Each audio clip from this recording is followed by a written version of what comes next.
bien avant le règne du Tyrannosaurus rex, bien avant que les plus grands prédateurs du Crétacé ne dominent la Terre. Un autre chasseur régnait sur un monde totalement différent. Un monde plus chaud, environ 3 à 5 degrés de plus qu'aujourd'hui, une chaleur lourde et permanente qui faisait vibrer l'air au-dessus des plaines. Plus humide, avec des saisons des pluies qui duraient des mois, gonflant les rivières et transformant le sol en boue collante où chaque empreinte restait gravée. Plus ancien, un monde peuplé de géants au cou interminable et de proies lourdement armées, certaines portant des pointes d'os, d'autres des masses naturelles capables de briser des os. Dans cet environnement hostile, un prédateur s'est imposé. Rapide, agile, redoutablement efficace, un tueur né qui ne laissait rien au hasard, chaque muscle de son corps étant calibré pour une seule chose, capturer des proies souvent 2 ou 3 fois plus lourdes que lui. Son nom, le Allosaurus. Un chasseur qui ne comptait pas sur la force brute, mais sur une stratégie bien plus subtile, une méthode que les paléontologues comparent parfois à celle des grands félins modernes, où la précision prime sur la puissance.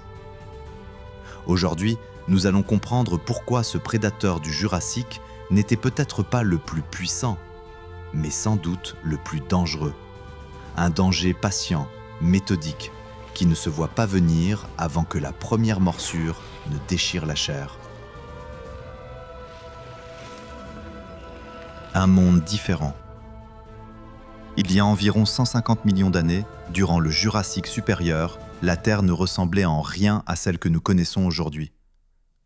Les continents étaient encore regroupés en vastes masses. La Pangée avait commencé à se fracturer, mais l'Amérique du Nord, l'Europe et l'Afrique restaient reliées, permettant aux espèces de se déplacer sur des distances que nous peinons à imaginer. Le climat était globalement chaud, sans calotte polaire, aucune banquise, aucun glacier, seulement des océans tièdes et des vents chargés d'humidité qui balayaient des terres encore jeunes. De vastes plaines inondables s'étendaient à perte de vue, coupées par des chenaux mouvants qui changeaient de lit après chaque crue. Des forêts denses bordaient les rivières, peuplées de fougères arborescentes, de cycas et de conifères primitifs dont la résine figurait plus tard des insectes dans l'ambre. Et la vie prospérait partout, non pas discrètement, mais bruyamment, dans une cacophonie d'appels, de branches brisées et de pas lourds qui faisaient trembler le sol. Dans ces paysages évoluaient des géants, d'immenses herbivores comme le Diplodocus, dont le cou semblait toucher le ciel, un animal pouvant dépasser 25 mètres de long, mais dont le poids étonnamment léger, à peine 15 tonnes, lui permettait de se déplacer sur des pattes fines et élancées. Ou encore le Stégosaurus, protégé par ses plaques et sa redoutable queue hérissée de pointes, des pointes appelées tagomizers, capables de transpercer la peau d'un prédateur imprudent d'un seul coup sec, aussi rapide qu'un fouet. Mais même dans ce monde dominé par les herbivores, un prédateur devait maintenir l'équilibre. Sans lui, les troupeaux auraient dévoré toute végétation, transformant les plaines fertiles en déserts pierreux. Et cet équilibre portait un nom, Allosaurus. Une anatomie pour tuer.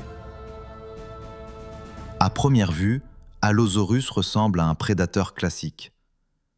2 pattes puissantes, chacune terminée par 3 doigts armés de griffes acérées, idéales pour lacérer ou maintenir une proie qui se débat.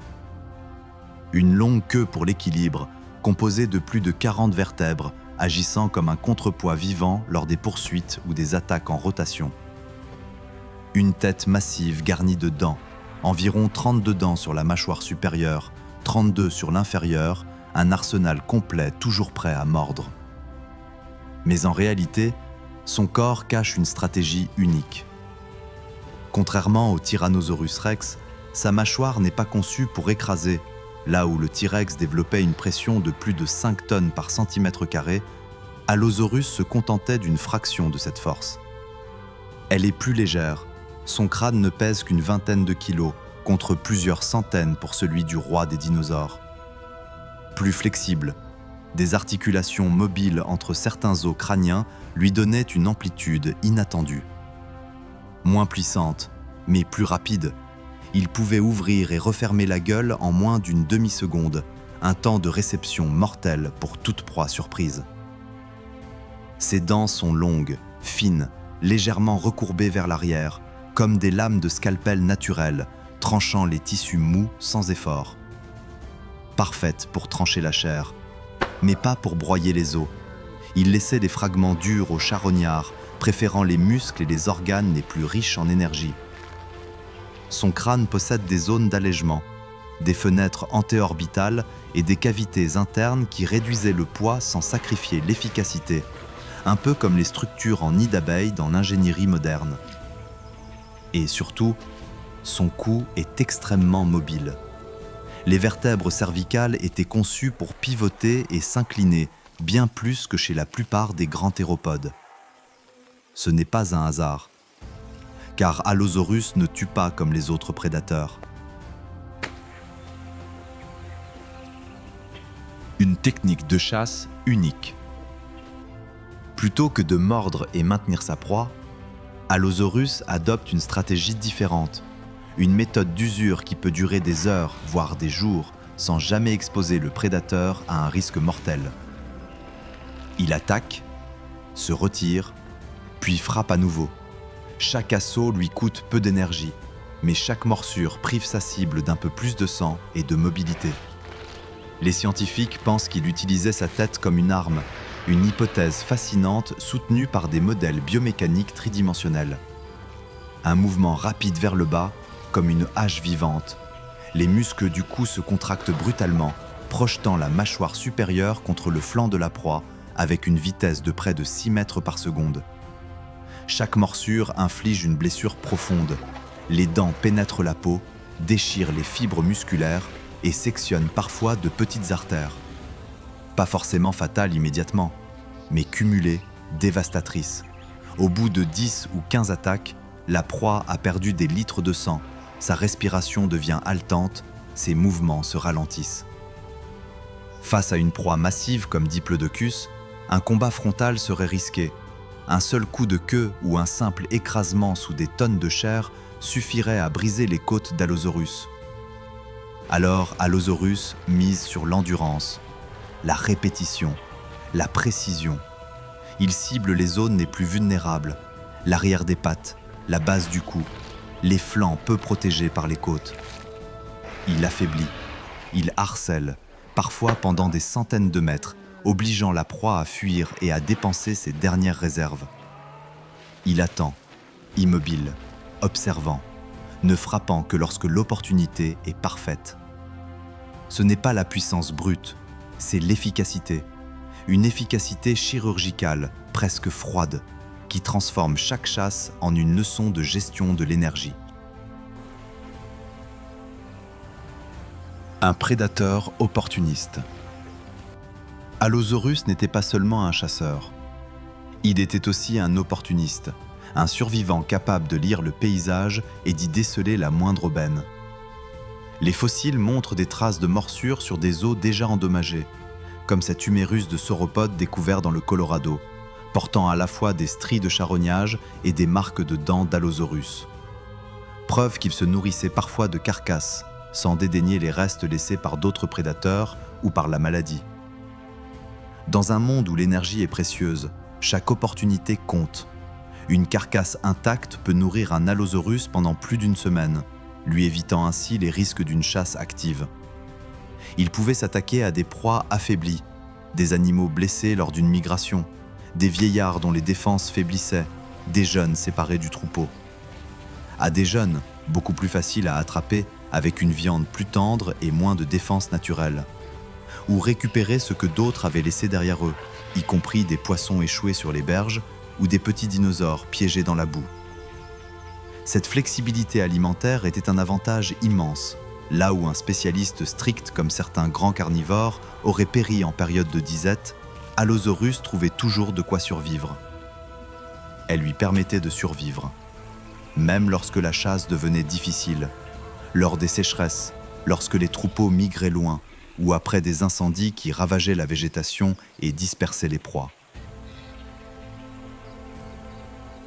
Intelligence et comportement.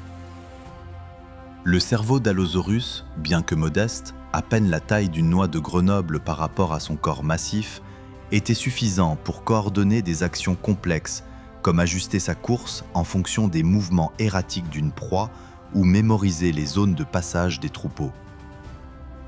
Certains scientifiques suggèrent qu'il pouvait chasser en groupe, une hypothèse appuyée par la découverte de plusieurs individus d'âge différents piégés ensemble dans une même couche fossile, peut-être une meute surprise par une crue. Une hypothèse controversée, mais fascinante, car si la chasse collective existait, elle supposerait une forme de communication sociale, peut-être des postures, des grognements, voire des coordinations visuelles sans contact direct. Si elle est vraie, cela signifierait que plusieurs individus pouvaient coopérer pour abattre des proies gigantesques, certains attirant l'attention du sauropode pendant que d'autres frappaient les jarrets, une tactique que l'on observe aujourd'hui chez les lions ou les lycaons. Même sans coopération avancée, Allosaurus restait un prédateur adaptable, capable de modifier sa méthode selon le terrain, la météo ou le comportement de sa proie. Et dans la nature, l'adaptabilité est souvent plus importante que la force. Un animal rigide, aussi puissant soit-il, disparaît dès que son environnement change. Allosaurus, lui, a tenu pendant près de 10 millions d'années. Pas le plus fort, mais le plus dangereux. Allosaurus n'était pas le plus grand. Certains spécimens ne dépassaient pas 8 mètres, loin des 12 mètres des plus grands théropodes du Crétacé. Ni le plus puissant. Sa morsure, estimée à environ 1500 newtons, reste modeste comparée à celle d'un T-Rex ou d'un Giganotosaurus. Mais il possédait quelque chose de plus subtil, un équilibre rare entre le risque et la récompense, une capacité à en faire toujours plus avec moins. Une combinaison de vitesse, il pouvait courir à près de 35 km/h en pointe, assez pour rattraper la plupart des herbivores du Jurassique. De précision, ses morsures visaient systématiquement les zones les moins protégées. Et de stratégie, il ne s'épuisait jamais dans un combat inutile, préférant reculer et repenser son approche. Face à lui, même les géants n'étaient pas en sécurité. Des ossatures de sauropodes adultes portent des cicatrices parfaitement alignées avec la denture d'Allosaurus, preuve qu'il s'attaquait bel et bien à des proies plusieurs fois plus lourdes que lui. Il n'avait pas besoin d'être invincible, il lui suffisait d'être efficace, d'infliger une blessure par jour, de suivre sa proie affaiblie, d'attendre patiemment que la septicémie ou l'épuisement fassent leur œuvre. Et dans le Jurassique, cela faisait toute la différence. Là où d'autres prédateurs disparaissaient par manque de proie, Allosaurus prospérait, laissant derrière lui des centaines de fossiles sur 3 continents. L'héritage du chasseur. Allosaurus n'est pas aussi célèbre que le Tyrannosaurus rex. Son nom ne vend pas autant de produits dérivés, son image n'incarne pas la même terreur brute dans l'imaginaire collectif. Mais il a régné bien avant lui, dans un monde plus ancien, plus sauvage, un monde où les règles n'étaient pas encore écrites, où chaque survie était une innovation. Il incarne une autre forme de puissance, celle qui ne se voit pas au premier regard, celle qui ne cherche pas à impressionner, mais à durer. Pas celle qui écrase, mais celle qui s'adapte, qui module son comportement à chaque instant, qui transforme chaque faiblesse apparente en avantage tactique. Car dans l'histoire de la vie, les plus forts ne sont pas toujours ceux qui survivent. Les vrais gagnants sont ceux qui savent changer, apprendre, exploiter la moindre faille dans l'ordre des choses. Ce sont ceux qui évoluent, non pas au sens génétique uniquement, mais au sens comportemental, stratégique, presque philosophique. Et pendant des millions d'années, Allosaurus a été l'un des meilleurs à ce jeu. Un jeu sans pitié, sans arbitre, dont l'unique récompense est de voir le soleil se lever une fois de plus sur un monde jurassique encore fumant des chasses de la veille. Si vous avez aimé cette plongée dans l'ombre des géants, abonnez-vous et rejoignez-nous sur Terres Anciennes, là où les monstres n'ont jamais disparu.